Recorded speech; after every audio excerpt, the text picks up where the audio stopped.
Hello friends, welcome back to this channel. तो आज हम शुरू करने वाले हैं क्लास 10 का एक चैप्टर जिसका नाम है एक कहानी यह भी।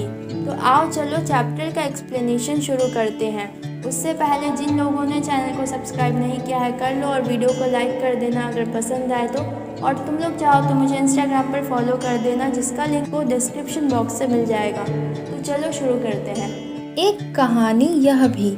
तो इस चैप्टर में जो लेखिका हैं मन्नू भंडारी जी, वो हमें बताती हैं कि उनका जन्म मध्य प्रदेश के भानपुरा गांव में हुआ था, लेकिन जब वो कुछ बड़ी हुई तो वो अजमेर के ब्रह्मपुरी मोहल्ले के 2 मंजिला मकान में रहती थी। मकान के ऊपरी हिस्से में यानी कि सेकंड फ्लोर पर उनके पिताजी रहते थे और वो वहाँ पर अपने लिखने पढ़ने का काम करते रहते थे और नीचे में उनका बाकी का परिवार रहता था।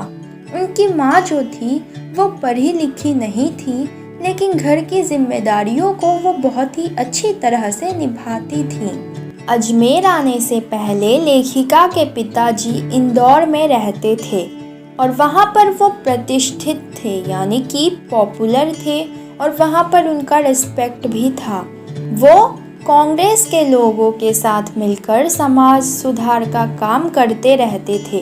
वो न केवल शिक्षा का उपदेश देते थे बल्कि स्टूडेंट्स को घर बुलाकर पढ़ाते भी थे। लेखिका के पिताजी का जीवन उन दिनों खुशहाल था। वो कोमल और संवेदनशील व्यक्ति थे यानी कि वो सॉफ्ट और सेंसिटिव व्यक्ति थे। उसके साथ साथ वो अहमवादी यानी कि उनके अंदर ईगो ज़्यादा था और वो क्रोधी भी थे। सो लेखिका बताती हैं कि उसने अपने पिताजी को अपने टूटे हुए गुणों और आशाओं के बोझ तले ही दबा हुआ देखा है।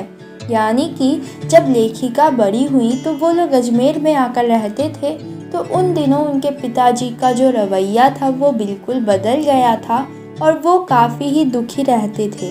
इंदौर में आर्थिक घाटा होने के बाद वे अजमेर आ गए, यानी कि इंदौर में उनको मनी में काफ़ी ही लॉस हुआ, प्रॉब्लम्स हुआ, इसी वजह से वो लोग अजमेर आ गए और वहाँ पर उनके पिताजी ने अपना अंग्रेज़ी हिंदी शब्दकोश लिखा। यानी कि वहाँ पर उनके पिताजी जो थे उन्होंने अपना अंग्रेज़ी हिंदी ग्लॉसरी लिखा।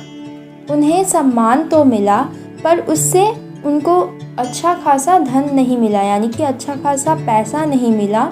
यानी कि उनके पिताजी ने जब ग्लॉसरी को बेचा तो उनको अच्छा खासा पैसा नहीं मिला, तो उनको पैसे की प्रॉब्लम्स की वजह से वो जो राज ठाट से मतलब एकदम ठाट बाट से रहना पसंद करते थे वो अब ठीक से नहीं रह पा रहे थे, जिसकी वजह से वो अंदर ही अंदर वो एकदम स्ट्रिक्ट मैन बनते जा रहे थे। ओके, और उनका यह क्रोध लेखिका की माँ पर उतरता, यानी कि उनके पिताजी का जो क्रोध था, गुस्सा था, वो लेखिका की माँ पर वो उतारा करते थे। अपनों द्वारा किए गए विश्वासघातों ने उन्हें इतना शक्की और चिड़चिड़ा बना दिया कि बात बात पर अपना गुस्सा लेखिका और उसके भाई बहनों पर उतारते रहते थे।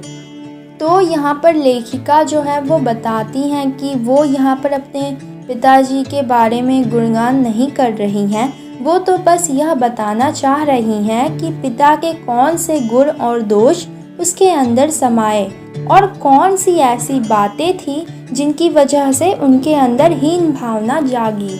लेखिका बचपन में कमज़ोर थी और उनका रंग काला था, जिस कारण उनके पिताजी उनको उतना पसंद नहीं करते थे, जबकि उनसे थोड़ी बड़ी बहन जिसका नाम सुशीला था उसको उसके पिताजी चाहते थे क्योंकि वो गोरी थी और सुंदर भी थी और लेखिका की उपेक्षा करते रहते थे, यानी कि लेखिका को बुरा भला कहते रहते थे। इस वजह से नाम सम्मान और प्रतिष्ठा यानी कि पॉपुलर होने के बाद भी लेखिका उस हीन भावना की वजह से अपने पर भरोसा नहीं कर पाती थी। लेखिका को अपने में विश्वासघातों को झेलने वाले पिताजी के शक्की स्वभाव की झलक दिखाई देती है। तो लेखिका हमें बताती हैं कि उनके अंदर उनके पिताजी का जो शक्की स्वभाव था वो आ गया है। कभी कभी लेखिका और उनके पिताजी दोनों के बीच में टक्कर हो जाता था विचारों को लेकर। लेखिका ने बताया है कि उनके परिवार की लड़कियां जब 16 इयर्स की हो जाती थीं और 10 पास कर लेती थी तो उनकी शादी कर दी जाती थी। लेखिका की बहन सुशीला की भी इसी उम्र में शादी कर दी गई थी और उनके जो 2 भाई थे उनको पढ़ने के लिए बाहर भेज दिया गया था। तो जब लेखिका की बड़ी बहन सुशीला की शादी हो गई और उनके दोनों भाई पढ़ने के लिए बाहर चले गए तो अब उनके पिताजी उनका ध्यान रखने लगे। उनके पिताजी जो थे वो हमेशा कहा करते थे कि लेखिका को रसोई घर से दूर रखा जाए, यानी कि किचन से दूर रखा जाए, क्योंकि उनके अनुसार किचन ही वो स्थान है जहाँ पर लड़कियों की इच्छाओं को मार दिया जाता है। यानी कि उनके कहने का मतलब यह है कि लड़कियों को छोटी ही उम्र में चूल्हा चौका धरा दिया जाता है, जिसकी वजह से वो अपनी इच्छाओं को पूरा नहीं कर पाती, वो अपने लाइफ में कुछ बड़ा नहीं कर पाती, अचीव नहीं कर पाती। तो इसलिए उनके पिताजी जो है वो लेखिका को किचन से दूर रखने को ही कहते थे। यदि वह उसमें काम करेगी तो उसकी प्रतिभा और क्षमता वहीं जलकर खाक हो जाएगी। लेखिका अपने घर पर होने वाली विभिन्न दलों की आपसी बहसों को सुनती थी। जब वह चाय नाश्ता लेकर जाती तो पिताजी बहस सुनने के लिए उसे वहीं बैठा लेते थे। लेखिका 1942 के आंदोलन में जब देशभक्तों के बलिदानों को सुनती थी तो उसका मन दुख से भर जाता था। लेखिका बताती हैं कि 10वीं कक्षा तक यानी कि 10th क्लास तक वो जो बहसें सुनती थी वो उनकी समझ से बाहर था, यानी कि उनको कुछ समझ में नहीं आता था, फिर भी वो सुनती रहती थी। और जिस स्कूल से उन्होंने किताबें पढ़ने का शुरुआत की वही अब कॉलेज बन गया था। और 10वीं पास करके जब लेखिका कॉलेज में आई तो उनकी मुलाकात हिंदी की प्राध्यापिका शीला अग्रवाल से हुई।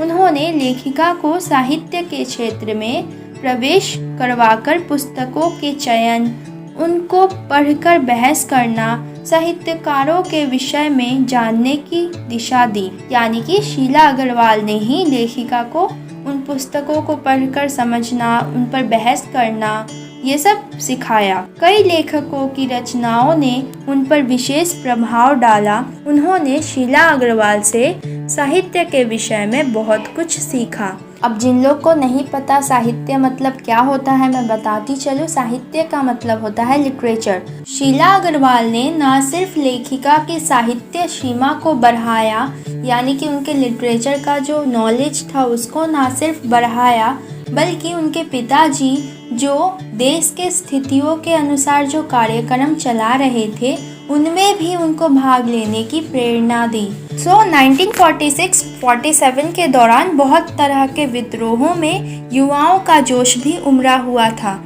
जोश की उस लहर में लेखिका भी शामिल हुई, जिस कारण उनके घर में उसे लेकर वातावरण गर्म हो जाता था। उन्हें केवल घर में होने वाली गतिविधियों में ही शामिल होने की परमिशंस थी। पिताजी का दिन भर लड़कों के साथ नारे लगाती, हड़तालें करती यह लड़की बुरी लग रही थी। लेखिका का कहना है कि जब खून में जोश होता है तब सभी बंधन, सभी डर समाप्त हो जाते हैं, खत्म हो जाते हैं। इस कारण उस टाइम से ही लेखिका और उनके पिताजी की उतनी बनती नहीं थी, जब तक कि लेखिका की शादी राजेंद्र यादव से नहीं हो गई। लेखिका के पिताजी यश प्राप्ति को महत्व देते थे। उनका सिद्धांत था कि मनुष्य को अपना एक विशेष स्थान बनाकर जीना चाहिए, यानी कि एक स्टैंडर्ड बनाकर जीना चाहिए। समाज में नाम और सम्मान होना चाहिए। तो एक बार क्या होता है कि लेखिका की जो कॉलेज की प्रिंसिपल थी वो उसके प्रति कार्यवाही करती हैं और उस विषय में एक पत्र लिखती हैं। तो उस पत्र को पढ़कर उनके पिताजी जो थे वो बहुत ज़्यादा ही गुस्से हो जाते हैं और बोलते हैं कि यह लड़की हमारी सारी मान मर्यादा समाप्त करवाएगी। और भी बच्चे थे, किसी ने ऐसा नहीं किया। पिताजी गुस्से में होकर उसके कॉलेज में जाते हैं, लेकिन लौटते वक्त वो खुश हो जाते हैं। तो इसका कारण यह था कि कॉलेज की सभी लड़कियां केवल 3 लड़कियों के संकेत पर अपनी कॉलेज की कक्षाएं छोड़ देती थीं, यानी कि अपना क्लास छोड़ देती थी आंदोलन में भाग लेने के लिए। और उन 3 लड़कियों में से एक लेखिका भी थी। उनके कारण कॉलेज चलाना मुश्किल हो रहा था। यह सब सुनकर लेखिका के पिता को अपने आप पर गर्व हो रहा था। पूरे देश में इसी प्रकार का वातावरण बना हुआ था, यानी कि पूरे देश में आंदोलन चल रहा था, सभी लोग आंदोलन में भाग ले रहे थे। पिताजी के मुंह से अपनी प्रशंसा सुनकर लेखिका को थोड़ा आश्चर्य हुआ, यानी कि वो थोड़ी सरप्राइज हो गई, चौंक गई। लेखिका ने उस घटना का उल्लेख किया है जब आज़ाद हिंद फौज के मुकदमों के सिलसिले में स्कूल, कॉलेज, दुकानों को बंद करने की घोषणा की गई थी और बहुत सी दुकानों को ज़बरदस्ती बंद करवाया गया था।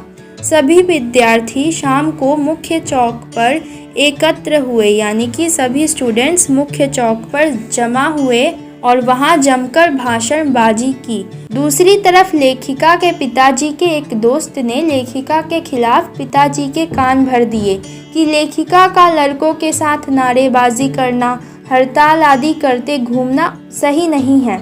उसके जाने के बाद, यानी कि उनके पिताजी के दोस्त के जाने के बाद, पिताजी जो है वो गुस्से से लाल हो जाते हैं और वो सोच लेते हैं कि अब से वो लेखिका को घर से निकलने नहीं देंगे।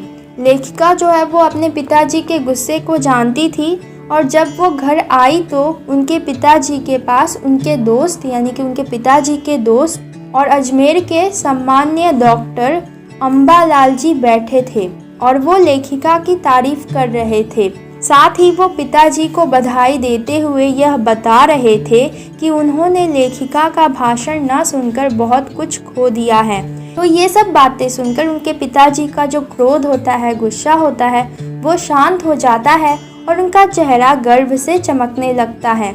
लेखिका आज भी जब उस प्रसंग के विषय में सोचती हैं तो उन्हें डॉक्टर साहब का प्यार और बड़प्पन नज़र आता है कि उन्होंने उस छोटी बच्ची की इतनी प्रशंसा की थी। यानी कि लेखिका आज भी जब उस बारे में सोचती हैं तो उन्हें डॉक्टर साहब का प्यार और बड़प्पन नज़र आता है कि उन्होंने उस छोटी बच्ची की इतनी तारीफ की थी। लेखिका ये भी कहती हैं कि ये भी हो सकता है कि 50 साल पहले इतनी भीड़ में, ऐसी परिस्थितियों में चौक पर खड़ी होकर किसी लड़की ने पहली बार बोला होगा, इसलिए जो अम्बालाल जी थे उन्होंने उसकी इतनी तारीफ की थी।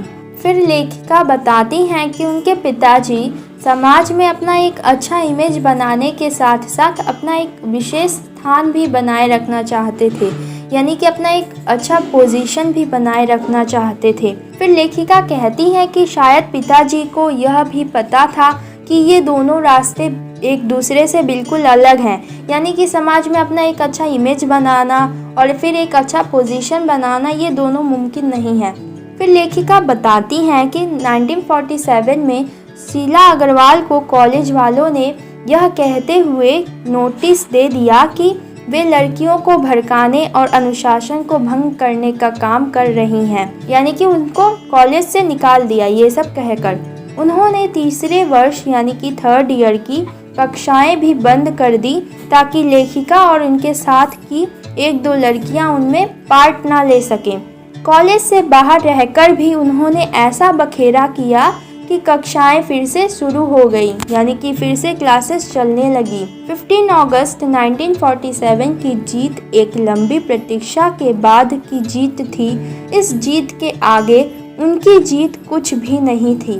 यानी यहाँ पर जो लेखिका है वो कहती हैं कि 15 अगस्त 1947 की जो जीत थी, यानी कि उस दिन जो भारत आज़ाद हुआ था, उस जीत के आगे उनकी जो जीत थी, यानी कि वो कॉलेज में उनको फिर से ले लिया गया, उनकी क्लासेस चलने लगी, वो जीत बहुत छोटी थी। यानी कि देश की आज़ादी की जीत के सामने उनकी जीत बहुत छोटी थी।